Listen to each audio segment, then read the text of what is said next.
Shekiten Angela, je représente les jeunes FGTB. Alors les jeunes FGTB, c'est une organisation de jeunesse syndicale qui est liée donc au mouvement ouvrier, au mouvement populaire, au syndicat socialiste qu'est la FGTB. Alors, les jeunes FGTB sont nés dans les années 60, donc ça fait déjà quand même plus de 60 ans que les jeunes FGTB existent. Et donc l'idée c'était vraiment de pouvoir donner la voix aux jeunes dans une organisation syndicale de travailleurs qui est essentiellement aujourd'hui fondée en fait sur les travailleurs qui sont en entreprise, qui ont déjà un contrat, qui ont un statut dans l'entreprise. À l'époque, les jeunes étaient un petit peu exclus de ce modèle. Et donc l'idée c'est de pouvoir donner la place et la voix aux jeunes dans une organisation syndicale représentant des travailleurs qui peuvent éventuellement ne pas toujours tenir compte de la voix des jeunes. Donc c'est vraiment notre objectif, c'est de pouvoir amener la voix des jeunes et leur expérience et leurs revendications, leurs contributions dans l'organisation syndicale. Et donc aujourd'hui on est constitué en organisation de jeunesse qui nous permet aussi d'avoir une autonomie politique et une autonomie d'action par rapport à la FGTB. En fait, ce lieu est hautement symbolique parce qu'en fait, c'est vraiment un des vestiges, même si malheureusement la maison du peuple telle qu'elle était à l'époque a disparu, elle a été malheureusement démolie.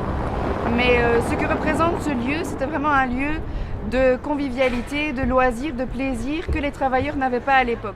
L'histoire de la maison du peuple ne commence pas ici, elle commence en fait en 1881. Dans un café de la Grande Place de Bruxelles où les socialistes se rassemblaient pour discuter de leur situation qui à l'époque était vraiment catastrophique. Donc en 1881, les enfants, les femmes, les travailleurs, les hommes, tout le monde travaillait de manière très pénible, donc 10, 12, 13 heures par jour.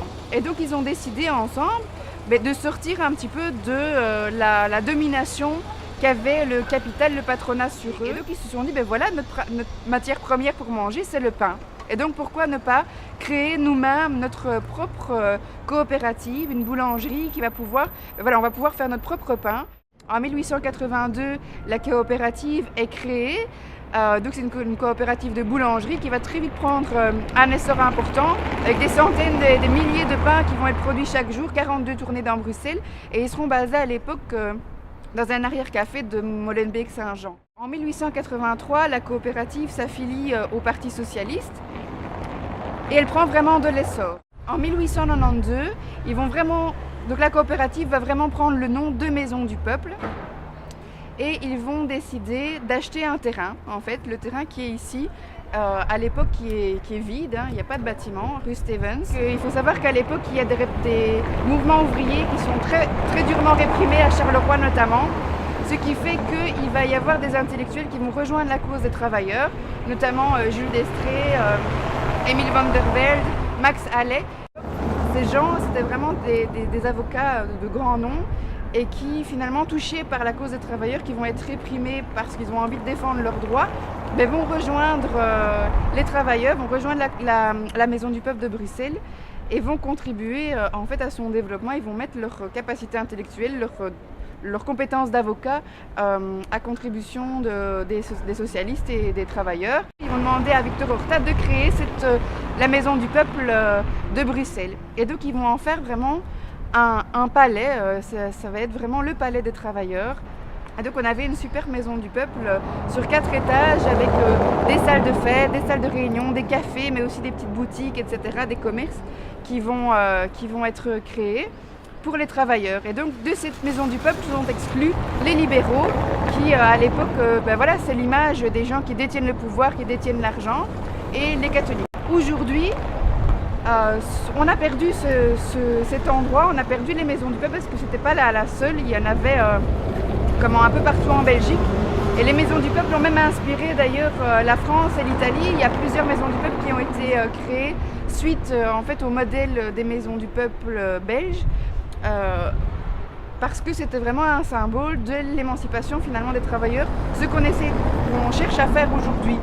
Et à l'époque, cet endroit de convivialité permettait vraiment de sortir de l'isolement, de pouvoir avoir des positions communes et collectives, etc. Aujourd'hui, les jeunes ont une image malheureusement un peu sombre, on les considère comme des individualistes, ils sont dans le repli, l'isolement, etc. Mais en fait, c'est aussi la société qui crée ça. Donc à l'époque, il y avait vraiment des choses qui étaient mises en place par la société, par les collectifs, pour apprendre aux enfants à apprendre à vivre en collectivité. Il y avait des camps de vacances, voilà, il y avait des salles de réunion pour les jeunes où ils pouvaient discuter, prendre des positions, etc. Et donc tout ça créait vraiment une émulation et les jeunes se sentaient voilà, investis dans quelque chose. Aujourd'hui, c'est vraiment notre volonté, c'est de pouvoir investir les jeunes dans quelque chose de collectif, qui se battent ensemble pour prendre conscience de leur situation et défendre leurs droits.